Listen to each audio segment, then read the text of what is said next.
ఈ 12 నియమాలను పాటించాలి, విశ్వ నియమాలను పాటించాలి అంటే ఆలోచన అనేది ఒక ఎనర్జీ. మీకు మాటకే ఒక ఎనర్జీ ఉందని చెప్పాను కదా. మంత్రము అంటే బీజము, బీజము అంటే మనం పలికే అక్షరాలు, వాటికి కూడా ఎనర్జీ ఉంటుంది. మన ఇంట్లో ఉండే ప్రతి వస్తువు కూడా ఒక ఎనర్జీ ఉంటుంది. అంటే మీ ఇల్లును పరిశుభ్రంగా ఉంచుకోవాలి. ఇంట్లో ఏ నెగిటివ్ వస్తువులున్నా పూర్తిగా తీసేసేయాలి. పాతవి, పనిగిపోయినవి, చిరిగిపోయినవి, కొందరి ఇళ్లలో నేను చూస్తాను, మా తాతగారిదండి ఇది అని ఇరిగిపోయిన ముక్కలు, ఇరిగిపోయిన టీవీలు, పగిలిపోయిన వస్తువులు, ఇనుప వస్తువులు, అంటే చనిపోయిన వాళ్ళ ఫోటోలు, అవన్నిటి వల్ల ఇంటి మీద నెగిటివిటీ పెరిగిపోతుంది. ఈ వాస్తు అంటారు, కానీ వాస్తు నీకేది ప్రాప్తమో అదే ఇల్లు నీకు వస్తుంది. ఏ గ్రహచారంలో ఏది జరగాలో అదే జరుగుతుంది. శని రాగానే శనిదేవుడికి వెళ్ళాలని వాళ్ళు చెప్తారు, వాళ్ళు వెళ్ళకపోయినా నీవే ఆటోమేటిక్గా వెళ్ళిపోతావు. కాబట్టి నీకు ఏది ప్రాప్తమో అదే లభిస్తుంది. కానీ నీవు పరివర్తన ద్వారా నీ శరీరాన్ని శుభ్రంగా ఉంచుకోవాలి, మనసును శుభ్రంగా ఉంచుకోవాలి, మాటను శుభ్రంగా ఉంచుకోవాలి. ఏ నెగిటివిటీ నీలో రాకుండా ఉండడానికి కొంత క్రమశిక్షణను పాటించాలి. ప్రతి నిమిషము నేను స్వచ్ఛతతో ఉన్నాను, నా ఆలోచన విధానాన్ని నేను మార్చుకుంటున్నాను,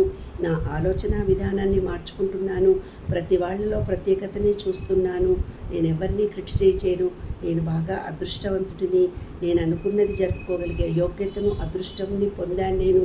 ఈ విశ్వం నాకు నిరంతరం అదృష్టాన్ని ఇస్తుంది, భాగ్యాన్ని ఇస్తుంది, పాజిటివ్ ఎనర్జీని పొందుతున్నాను అనే థాట్ లెవెల్ మీ ఆలోచన విధానంలో మీరు మార్చుకుంటూ ముందుకెళ్ళాలి. ఇల్లు శుభ్రంగా ఉండాలి, మీరు శుభ్రంగా ఉండాలి. ఏ పిచ్చి నెగిటివిటీ ఆలోచన మీ మనసుకు రాకుండా ఉండాలి. ఎవరిని క్రిటిసైజ్ అంటే రాజకీయ నాయకులను కానీ, బయటోళ్ళని కానీ, ఇంకొకళ్ళని కానీ మీ నోటితో ఏ అపశబ్దాలు పలకకుండా ఉండాలి. అప్పుడే అట్రాక్షన్ ఆఫ్ లా సక్సెస్ అవుతుంది. భావాలలో కూడా బయటి వాళ్ళని గురించి ఎక్కువ చెడ్డ మాటలు చెప్పడం కానీ, వాళ్ళే చెప్పిన క్షమించమని వేడుకొని, తర్వాత మీ పాప పరికతో పోయిందన్న ఫీలింగ్తో ఉండండి. మీకు తప్పనిసరిగా ప్రతిదీ సక్సెస్ అవుతుంది. ఈ విశ్వం ఎనర్జీ లెవెల్స్కి మీ ఎనర్జీ థాట్ లెవెల్స్ని పెంచుకోండి. ఎక్కువ అనవసరమైన మాటలు మీరు మాట్లాడొద్దు. ప్రతి వాళ్ళను అప్రిసియేషన్ చేయండి. ఎదుటి వాళ్ళు మారాలి, అలా ఉంటేనే బాగుంటుంది, వాళ్ళు నాలా ఎందుకుండరని మీ జీవితకాలం అంతం చేసినా కూడా వాళ్ళు మారరు. వాళ్ళు వాళ్ళలాగానే ఉంటారు. వాళ్ళ జన్మ ప్రణాళికతో వాళ్ళు ఎవరిని బాధ పెట్టాలో బాధ పెట్టే పోతారు, ఎవరిని ఏడిపించాలో వాళ్ళని ఏడిపిస్తూనే పోతారు, ఎవరిని కష్టపెట్టాలో వాళ్ళని కష్టపెడతారు.